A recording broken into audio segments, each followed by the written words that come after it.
to another episode of Search It Up with Sienna, the web series where I use IMDb to discover and talk about all different types of movies and TV shows, and how the people in front of and behind the camera are all interconnected. I talk directly with the talent about their backstories and experiences on and off set, and what they're up to today. On my last episode, I featured writer Tom Schulman, who wrote Honey, I Shrunk the Kids. Tom Schulman also wrote What About Bob? So today, I'm going to be talking about What About Bob? And joining me is special guest Charlie Korsmo, who's going to be talking about his experience in this movie and a bunch of others as a child actor. What About Bob was directed by the great Frank Oz. You may know him best as Yoda from the Star Wars movies. What About Bob is about this crazy patient named Bob, who's played by Bill Murray. Bill Murray tries to track down Richard Dreyfuss, who plays the therapist, on his family vacation. But it turns out that Richard Dreyfuss, who plays the therapist, is not very happy. But his family ends up loving Bob. So you'll have to watch and see what happens to Bob. It's some crazy stuff. And Charlie Korsmo does an amazing job playing the therapist's son, Sigmund, in the movie. Charlie's career started working with legendary actors such as Dustin Hoffman, Julia Roberts, Warren Beatty, Madonna, and Robin Williams. His credits include Men Don't Leave, Dick Tracy, Hook, What About Bob, and Can't Hardly Wait. He then left the industry and earned a degree in physics, and then went on to Yale Law School. He is now a professor of law. And now, please welcome my special guest, Charlie Korsmo. How did you get involved with acting in the first place? Oh boy. Well, when I was 8 years old, so a little bit younger than you are now, my family went on a family vacation to Los Angeles. And one of the things we did when we were in Los Angeles is go see a sitcom being filmed. So we saw we were in the studio audience of one of these things. I've actually been to I've been to Los Angeles before too, and I used to go. And when we go, the first time I went, we went to all the studios and stuff and saw everything. I was kind of amazed that you could just go and get tickets for the show, and it seems like it should be hard to do, but you just waltz right in pretty much, or at least you did back then. And we saw Punky Brewster. I don't know if that's a show I've heard of it before. Yes. So it was a kid, right? Punky Brewster. Soleil Moon Frye was a child actress who played Punky Brewster. And I was in the audience watching this, and I was like, boy, this looks, number one, like I could do this, right? And number two, like this looks a lot more fun than going to, fourth grade or fifth grade or whatever I was in at the, maybe you understand that feeling too. But this looks a lot more fun than school. And we lived in Minneapolis at the time, in Minnesota. And when we got back, I said, let's, try to get me an agent and go on auditions for stuff, just thinking we'd do commercials and things like that. And I went on auditions for about a year in Minneapolis. Before I got even a single commercial, I went on probably 25 auditions. And then I started getting a couple of commercials locally, but every now and then a movie audition would come through town where they're looking for sort of non-Hollywood kids kind of thing. And a movie called Men Don't Leave, which is not a big movie that has echoed down through the ages or anything, but it was a real Hollywood movie. And they had an audition in town where it was just an open audition. And I got a call back, and then I got called back again. Then they flew me to Chicago to audition, and flew me to New York to audition because, they want to be careful with someone that's never done anything before. Yeah. And they ended up hiring me and Chris O'Donnell. I don't know if that's someone you've heard his name. He's on like NCIS Los Angeles now. Yeah, I think I've heard of him before. Yeah. He was in one of the Batman movies too. He was Robin in the Batman movies in the 90s. Anyway, he played my brother. It was his first movie too. And it wasn't like a big hit, this movie, but it was really sort of well received in Los Angeles, and it got my name out there. And it got me an audition for Dick Tracy.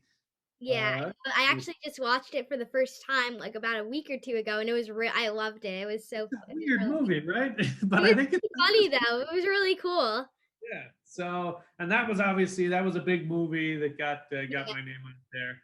And so after that, it was easy.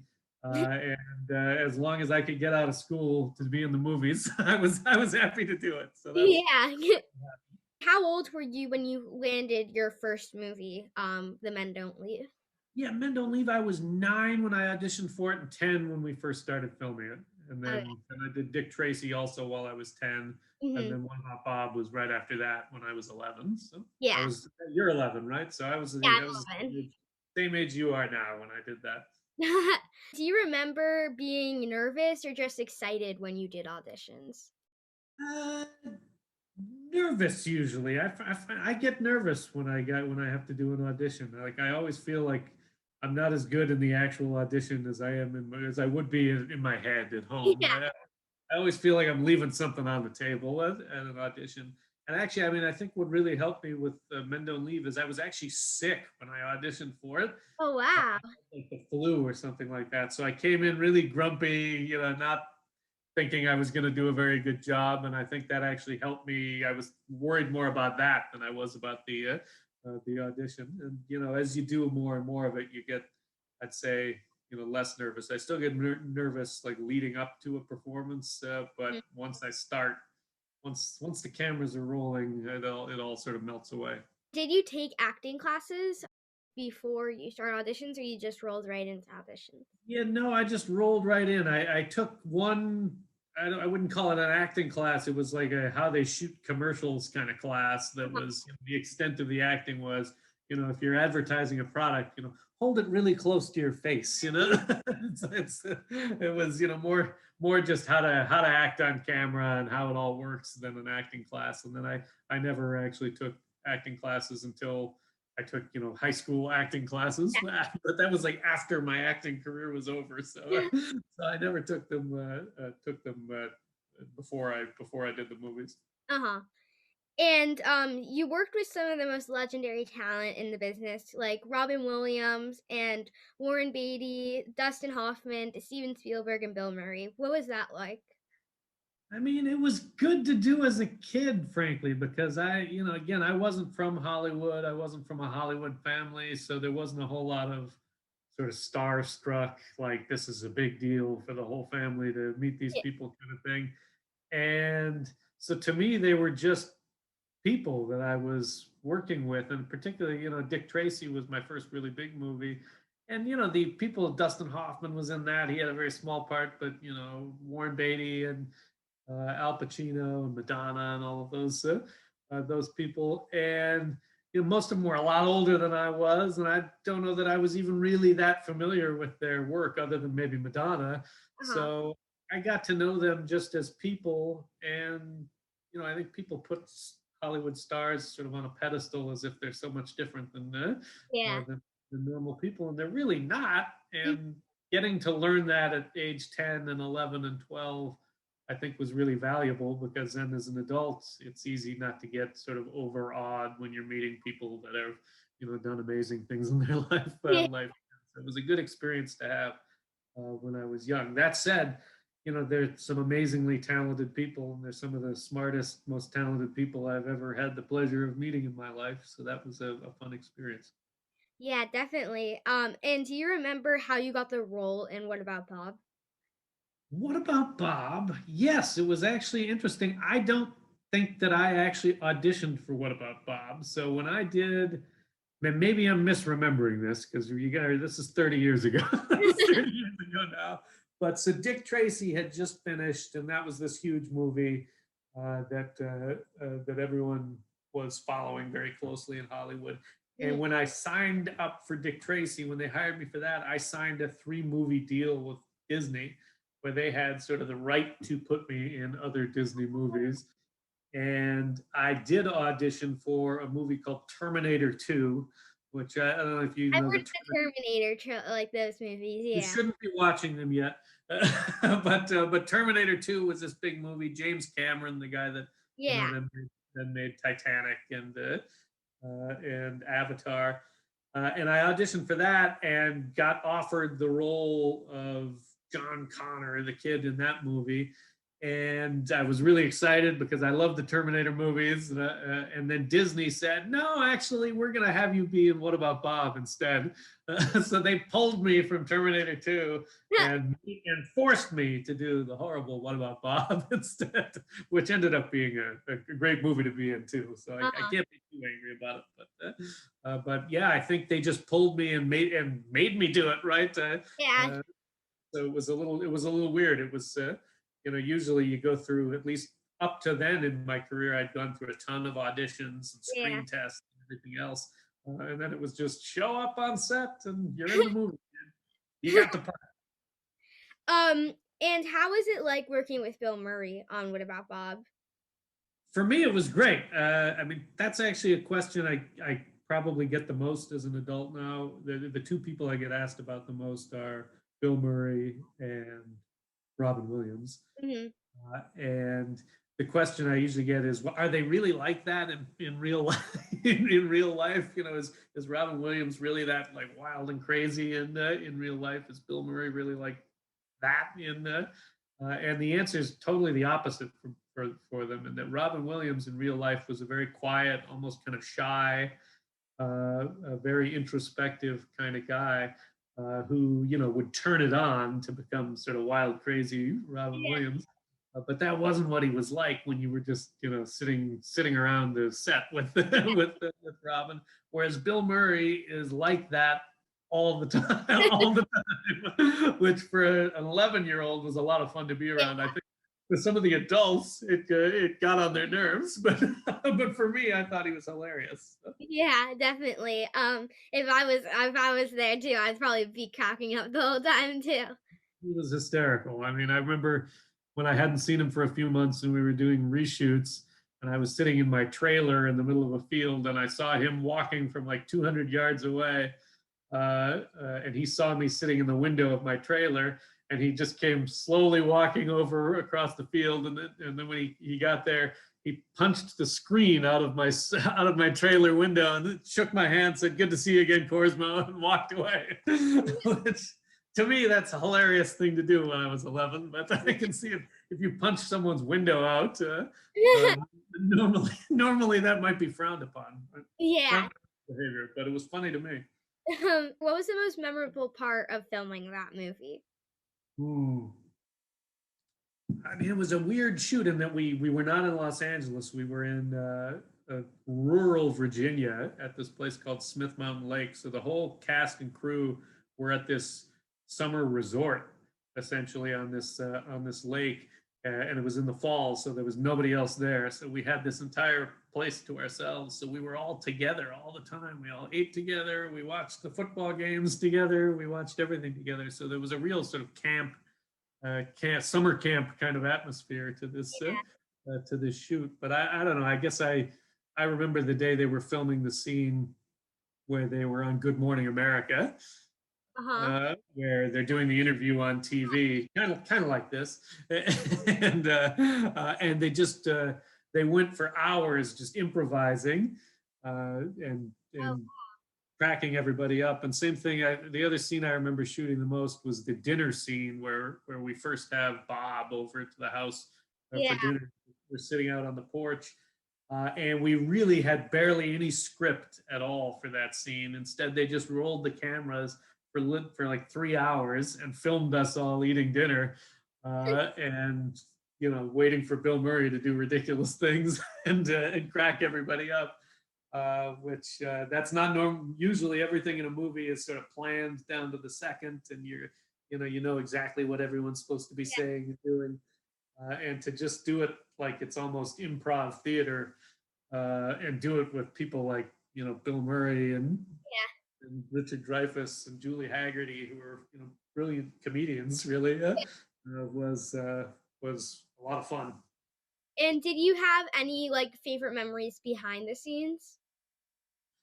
Well, I don't know what favorite memories. Remember, I used to hang out. We filmed in a real house. Uh, Oh, that's actually, I saw that it was on the market a couple of years ago. You could buy the What About Bob house, and it looks exactly the same, the same as it did when we shot it. It's a little out of my price range, so I'm not going to be buying the What About Bob house. But you used to just hang around the house when they were shooting other scenes, and I'd hang around in my actual what was supposed to be my bedroom in the movie. And one time I looked up and there was a giant beehive that was being that the bees were building in the house. And there were probably 1,000 bees in the room that I hadn't noticed, and I was like running, screaming out of the room. And they had to get an exterminator to get rid of the bees in the house. I remember in What About Bob, you were like on the deck thing, or you were learning how to swim and dive. Live, right? Yes. How to dive. Was that actual like did you actually learn how to dive, or did you know how to dive before? I did not. No, there's not a lot of. I didn't do a lot of swimming growing up, so I could sort of doggy paddle around, but I was not an experienced diver. You were watching me learn in real time in the.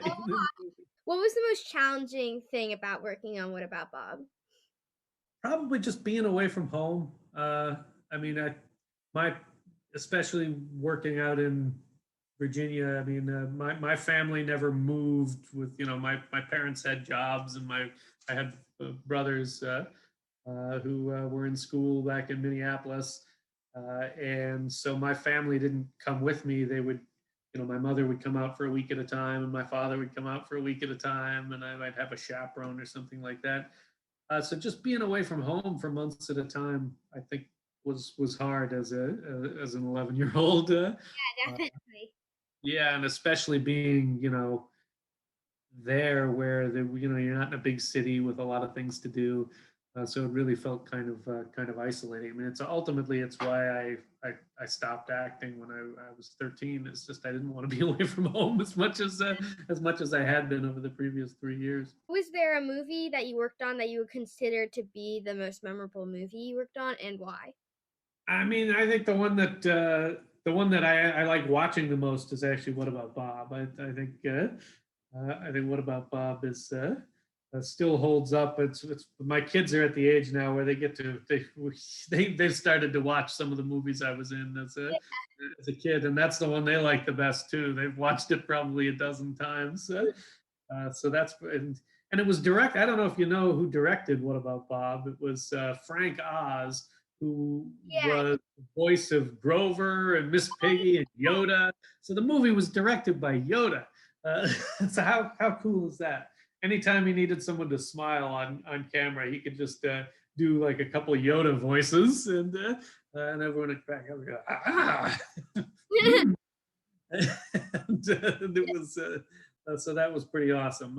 I'd say actually probably the one that was the most fun to film though was the one I did as a young adult, which was Can't Hardly Wait, which was sort of a high school comedy kind of movie. Where I don't know that the movie's that great, but it was a lot of fun to film because it's a lot more fun to do when you're 19 than when you're sort of 11 and missing home. So that one was very memorable to shoot. And what was your favorite part of being a child actor? Did you get your own trailer on the sets? I know you said, and What About Bob you did, and Yes, I did. how and Yeah, no, you got your own trailer. You could they'd stock it with whatever food you want. I'd get cheese balls and Fritos and whatever junk donuts, whatever junk food I wanted to have back then. I mean, but as I said, actually, I mean, the best thing about doing it for me was really the opportunity to not have to be in school. Frankly, I hate to be so negative on school. You should stay in school. So, yeah. don't take this the wrong way, but I don't know. I really didn't like middle school, Uh-huh. and I think that's a tough time for a lot of kids. And the fact that I got to sort of, I mean, I never left school entirely, and that I came back between movies and things like that. But getting to have a tutor and be out of school and be doing something else during those years where I think I otherwise would have had a really tough time. And did you have someone who like a tutor on set too with you? And what was that like? Yes, I did. In fact, I had the same tutor for most of the movies. Oh, really? Yeah, terrific woman named Laura Gary. And yeah, so the union rules are you needed to have 3 hours a day of tutoring, which like, you're in school now, the 3 hours of actual one-on-one tutoring is actually a lot of time compared to the amount of time you actually spend working in school. I mean, there's a lot of sort of, going from place to place and other kinds of nonsense in school. So I think I actually, it really accelerated my education, getting to do this kind of tutoring. And I still stay in touch with Laura, my tutor. She sends me pictures from the sets she's working on. She was the Fanning girls' sister, or the Fanning girls' tutors when they were in school, and has all kinds of crazy stories about the people she tutors. And you eventually moved away from acting and studied law, and you're now a professor of law. Why are Yeah. you moving away from acting, and what interested you in law? Yeah, so I mean, I retired, so to speak, when I was 13 after Hook, and as I said, I'd been away from home most of the last 3 years. I haven't seen myself on camera. Like I've got quite a pandemic mullet I'm growing. I haven't had my hair cut since the summer, so I saw Sal Volcano's got the pandemic beard, and I've got the pandemic mullet. But so when I was 13, I'd been really not at school normally for 3 years. I'd been sort of in and out, and I was starting to feel like, boy, I don't really have any friends my own age anymore. I'm really missing out on the first middle school dances and all the sort of things that you get as you get older in normal life. And I thought, I'm going to take a shot at just stepping away from the movies and going back to school. And it was in eighth grade, so right at the beginning of high school, essentially. And I found that I really liked high school a lot more than I had liked school when I was 8, 9, 10, 11. And so I just ended up not going back. I stopped auditioning for things and turned down a few movies and said goodbye to it. Sort of always thinking maybe I'll try again when I'm a little bit older. But frankly, when you hit 13 and your voice changes and everything else, there's no guarantee I would have been able to get parts anyway, even if I'd stayed with it. So I got to sort of leave on my own terms, which is nice, because then I went to high school and had a relatively normal high school. And I went to college for science. Actually, I did physics in college, and then I moved to Washington and did some science related policy work while I was in Washington. But I started doing more and more what was kind of legal type work, working in the government. I thought I should probably go to law school if I'm going to do this. So I went to law school. I met my now wife while I was in law school, and we decided to move to New York. And I worked as a lawyer for a couple of years. And then when we wanted to have kids, uh, working as a lawyer at a big law firm is sort of, if you've seen Hook, right? My father in Hook, Robin Williams, is a corporate lawyer, right? And that is an accurate depiction of what what a corporate lawyer's life is. You never see your family. You're working 3,000 hours a year, and I really didn't want to do that. Yeah. So I bailed out for academia, where I have a lot more control over my own schedule, and my kids actually know who I am now, which is a good it's a good thing.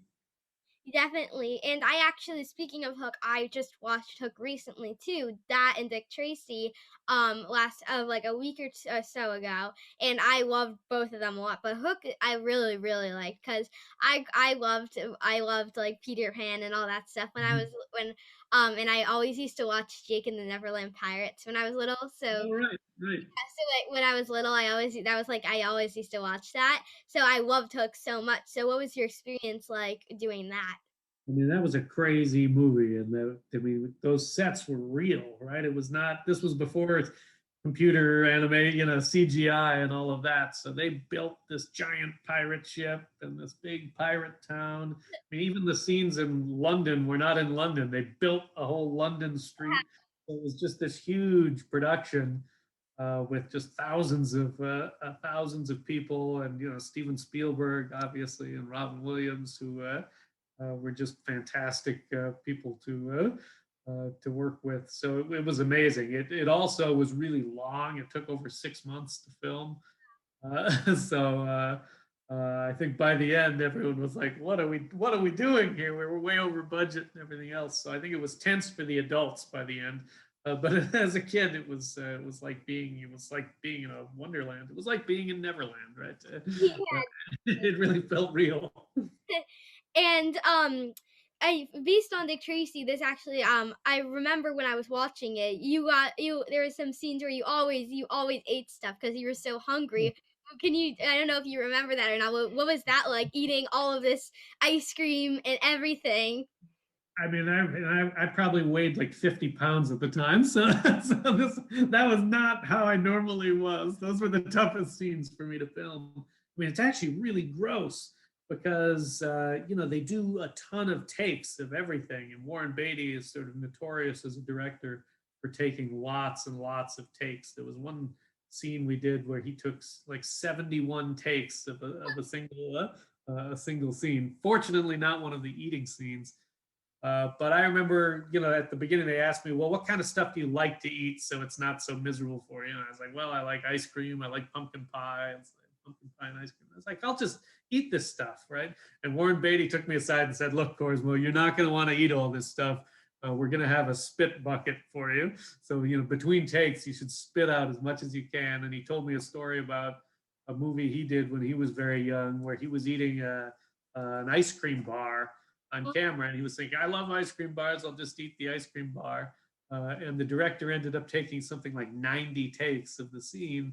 So he ate half of 90 ice cream bars and ended up in the hospital. So he was like, don't make the same mistake I did. So it was really gross. I had like a bucket where you'd, shovel in this as much food as you could, and they'd yell cut, and you'd spit it into this uh, horrific bucket full of chewed up food. So it was the grossest part Yeah. of filming the movie. I went through a full gallon of chocolate ice cream in one scene. Oh So my gosh. yikes! But when you first did it, you were probably excited, like with the Yeah, first. I'm like I get to eat pumpkin pie as my job, right? So Definitely. And when you were in college, you came back to do Can't Hardly Wait. What made you decide to start acting again at that point? actually, it was kind of the same thing as when I did it the first time, which was it would be nice to get a break from school. And, I studied physics, and I was like, what? Maybe I've made a terrible mistake here, studying physics. It would be nice to have a few months to do something else. So I started just sending in audition tapes that I called my old agent, and they hooked me up with somebody that got me some auditions, and all I did was actually film these tapes, kind of like we would do it on Zoom now, I suppose. But I was literally videotaping myself in my dorm room, reading for these parts, and I sent in quite a few of these, and then on Can't Hardly Wait, apparently they'd hired somebody else for the part, and then sort of wanted to go a different direction with it right as filming started. And they called me on I think it was a Tuesday, and said, "Can you be here on Thursday?" They never even met me before before we started shooting the movie. So it came sort of out of nowhere. One minute I was going to classes, and the next minute I was flying back and forth from Los Angeles making this movie.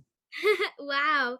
And do you think you'll continue to work on movies every once in a while, or No one's calling me for some reason. So no, no, I don't think so. I mean, actually, I'm at a point in my life where I probably could do, part-time, do stuff. A point in my career. I have tenure now at the at the law school.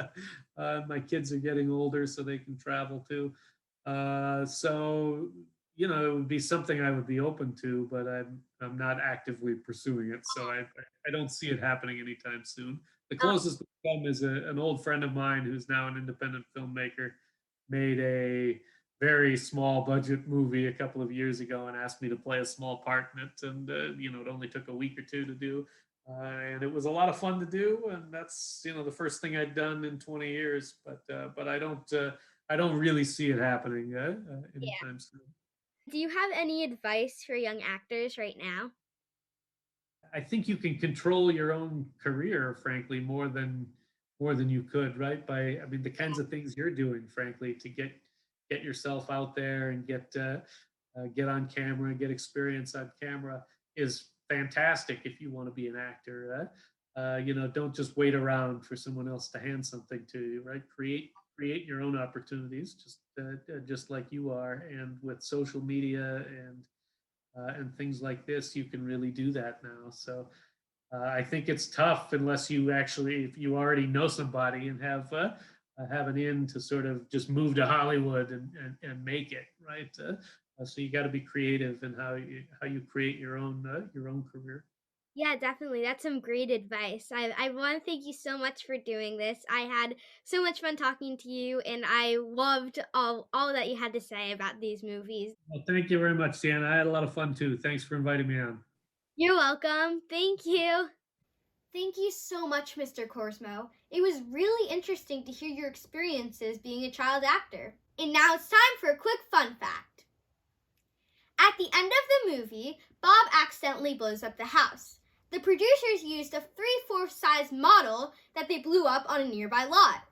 That's really cool. And now it's time to search it up.